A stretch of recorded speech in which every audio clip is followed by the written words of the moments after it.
Aujourd'hui, on va s'intéresser de très près au chien loup tchécoslovaque. Mais attention, on ne va pas faire une simple fiche de race. Non, on va le voir comme une véritable machine biologique, un super athlète dont chaque muscle, chaque mouvement a été façonné pour une efficacité maximale. Et ça nous amène à la question centrale. Comment est-ce possible? Comment un animal peut-il devenir une machine à courir quasi inépuisable? C'est exactement ce qu'on va décortiquer ensemble. On va plonger dans la mécanique secrète de cette endurance qui semble venir d'un autre monde. Pour vraiment comprendre ce chien, il faut revenir à l'essentiel, à la source, le loup. Son allure, ce n'est pas juste pour faire joli, c'est un héritage direct, une mécanique optimisée par des milliers d'années d'évolution pour une seule chose, l'efficacité. Et voilà, le secret, il est là. Ce n'est pas sa force brute qui lui permet de couvrir des distances pareilles. C'est son efficacité. Chaque foulée est une démonstration d'économie d'énergie. Une stratégie de survie perfectionnée dans la nature. Bon, maintenant qu'on a posé les bases, entrons un peu dans le détail, dans la mécanique pure. On va analyser point par point les caractéristiques physiques qui lui permettent d'être aussi performant. En fait, tout son mouvement, qui paraît si fluide, repose sur 3 grands principes. Une action basse des membres, une position très horizontale de la tête et du cou, et une foulée incroyablement ample. Voyons ça de plus près. Alors, premier point, ses pattes frôlent le sol. Pour comprendre, imaginez un planeur plutôt qu'une balle qui rebondit. Le chien loup glisse sur le terrain. Il ne perd pas d'énergie à lever haut ses pattes à chaque pas. C'est un gain d'énergie absolument énorme sur la durée.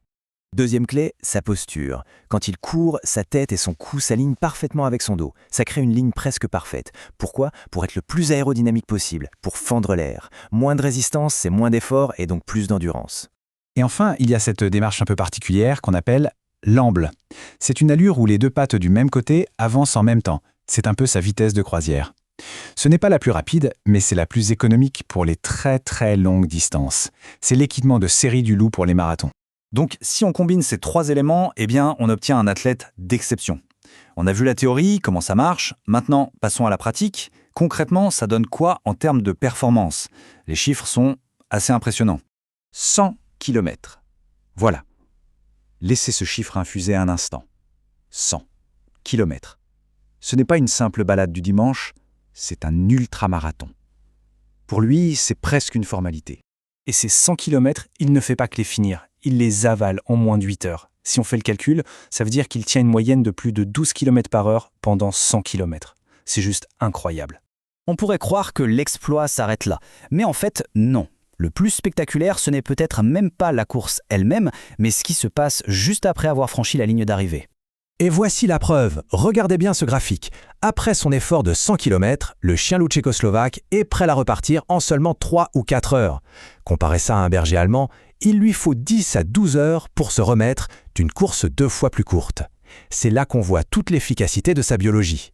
Mais évidemment, ces capacités hors du commun ne sont pas juste des données théoriques. Elles ont été prouvées maintes et maintes fois sur le terrain, dans des disciplines où l'endurance est la qualité numéro 1.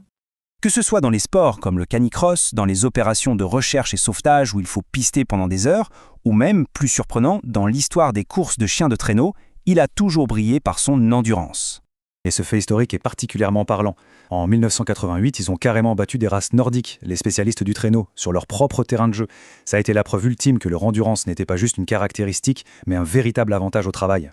Cette citation, je trouve, résume tout. Au-delà des chiffres et de la mécanique, le voir courir, c'est autre chose.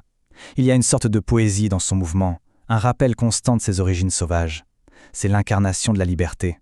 Au final, l'exemple de ce chien nous rappelle une chose toute simple.